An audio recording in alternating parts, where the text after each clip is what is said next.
Comment je t'explique autrement cette histoire avec l'Iran et son copain? Les Ottomans, avant, c'était l'Empire ottoman. Puis maintenant, quand il y a eu le plan sioniste, c'était toujours le démantèlement des empires. La Deuxième Guerre mondiale, c'était le démantèlement... Enfin, Première Guerre mondiale, c'était le démantèlement des empires.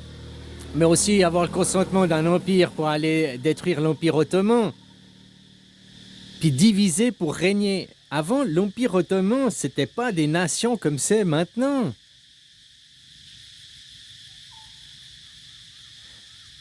Là, les Juifs, ils massacrent les Palestiniens. Pourquoi les autres Arabes à côté, hein, les Syriens partis, les Irakiens, les Émirats arabes, pourquoi ils défendent pas la Palestine? Parce que c'est les Ottomans, c'est la même tribu. Mais justement, divisé pour gagner. Maintenant, l'Empire ottoman est dans l'esprit des gens, des civilisations, des gens nés aujourd'hui. L'Empire ottoman est tombé, et puis maintenant, ils vivent dans leur nation, et ils ont un esprit de nationalisme. Et l'Empire ottoman, bah, c'est l'Empire musulman, c'est la religion musulmane qu'ils appellent ça. Ils appellent plus ça un empire, vu qu'il est démonté, tu comprends? Si c'était toujours dans l'esprit des gens, l'Empire ottoman, aujourd'hui, quand les Juifs ils agressaient les Palestiniens, eh ben, tous les autres Arabes de la même tribu, tous les autres Ottomans viendraient défendre automatiquement. Tandis que là, ils ont créé un esprit de nationalisme dans chaque nation qui était de l'ancien Empire ottoman.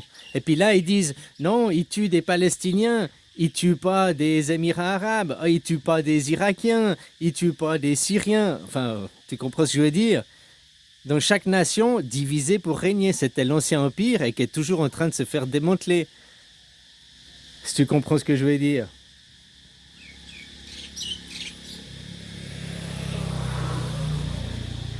Si tu as l'Empire ottoman qui est toute la région et puis qui représente... On peut même remonter à la démantèlement de la guerre qui a vu Algérie, là, vous, c'est quoi, les Tunisiens, Algériens, la guerre d'Algérie, parce que ça peut faire partie de ça déjà au début, quoi. Bon, bref, si tu as un empire, si maintenant tu voulais démanteler, disons que je prends un exemple, tu voulais t'attaquer aux Amériques, si tu viens t'attaquer aux Amériques directement, c'est un grand, ils sont 350 millions de gens, ils ont une grosse armée, machin.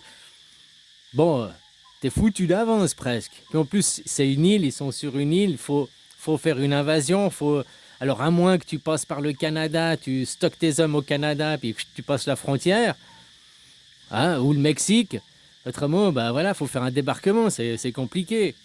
Puis si tu commençais à mettre des troupes près de la frontière, ils le verraient, ils te laisseraient pas faire. Hein. Alors, une autre méthode, eh ben, c'est démanteler les États-Unis, que se faire des États désunis.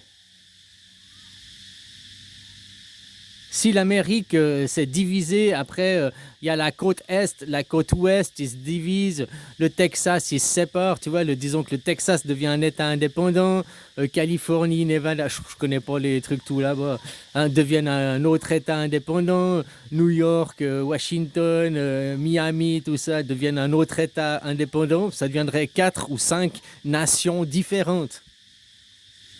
Donc tu casses l'Empire américain, tu casses... Hein, puis après, c'est 4, 5 nations, 10 nations, 20 nations différentes qui, dans leur esprit, tu leur remets l'esprit de nationalisme. Ils sont plus américains, 100 ans après, ces gens sont plus américains, ils sont de leur nouvelle nation, puis tu viens les achever, quoi. Parce que, par petits paquets. Après, tu t'en prends à ce pays, à ce pays, à ce pays, à ce pays. La même chose que si tu veux faire une nation, créer la nation française, que tu fallait rassembler les pays de la Loire, le pays de Bourgogne, les pays de, je sais pas, c'est des pays, les pays de Savoie, le Piémont, fallait réunir ces gens pour créer une nation. Et ben, si tu veux désunir la nation, faut faire que ces gens ils se séparent, ils reviennent une indépendance. Donc maintenant, Brexit par exemple, Frexit, Belgique-Cite, Allemagne-Cite, Italie-Cite. Puis après, tu reprends le contrôle. Si maintenant quelqu'un attaque l'Europe, vous êtes unis. Si après vous faites Brexit, Frexit, tout ça, quelqu'un attaque la France, vu que c'est plus l'Europe, Démerdez-vous tout seuls, les Français. Quelqu'un attaque l'Allemagne, démerdez-vous tout seuls, les Allemands. Donc tout dépend des techniques de guerre, tout dépend de ce que tu veux faire derrière.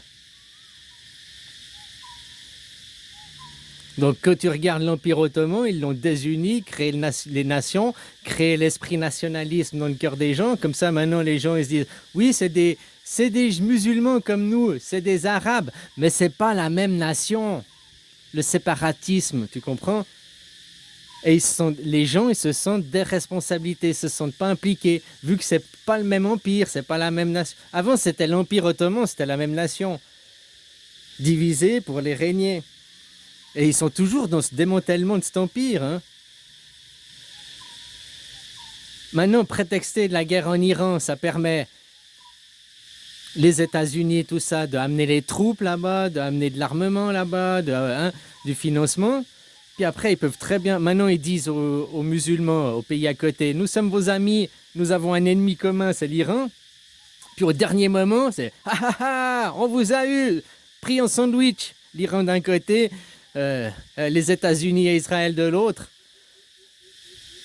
Ils retournent leur veste au dernier moment. Hein, c'est des techniques américaines, ils font assez ça. Hein. Hein, on est tes amis, puis c'est les premiers à te planter un couteau dans le dos. Donc maintenant, ils sont amis pour pouvoir démanteler l'empire, démanteler les nations, les rendre dépendants après de l'argent de certains groupes, machin. Faire croire qu'ils sont amis, puis c'est comme la mafia. La mafia, quand elle veut t'assassiner... Bon, après, ça dépend quand, mais tu vois souvent dans les films, quoi. Ils t'invitent à manger, machin... Ah, ouais. Grand luxe, quoi. Puis que tu te ramènes chez... Tu te doutes, à aucun moment, tu te doutes que... Tu sais même pas que t'es mort, quoi. T'as même pas eu le temps de réaliser que t'es mort. Une balle, quoi, dans la tête.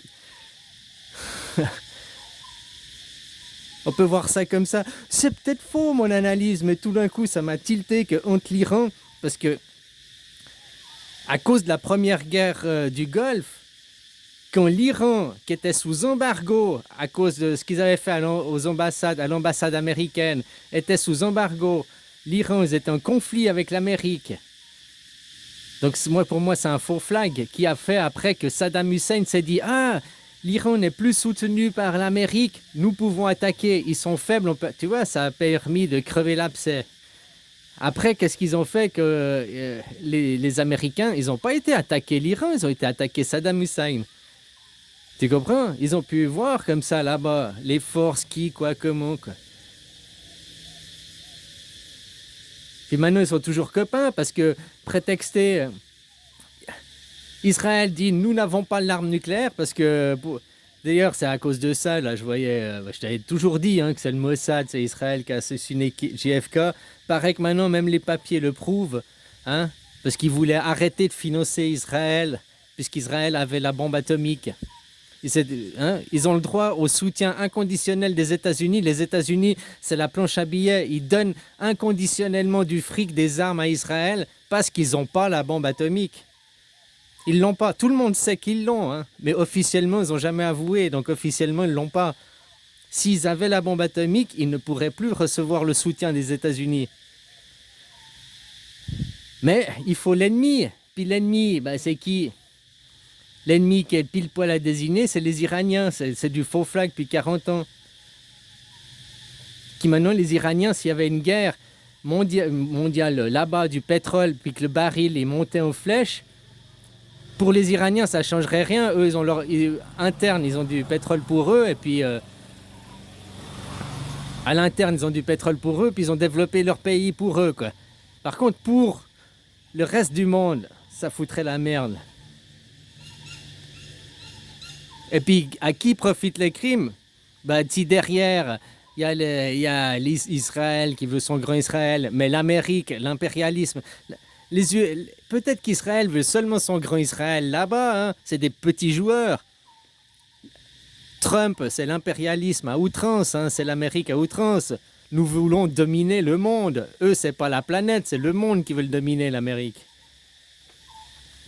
Pas juste leur pays, le Moyen-Orient, c'est la planète qui veut dominer. Tu comprends? L'Amérique veut dominer le monde, dominer la planète. Donc, en faisant là-bas vu que 70% du pétrole mondial vient de là-bas, en faisant péter les puits de pétrole, en ayant l'Iran, l'Iran s'en fout des conséquences parce qu'elle est déjà sous embargo depuis 40 ans, mais qui va faire qui? Tous les autres pays du monde, même la Chine va être impactée, tous les pays vont être impactés parce que tous les pays vivent dans le monde du pétrole.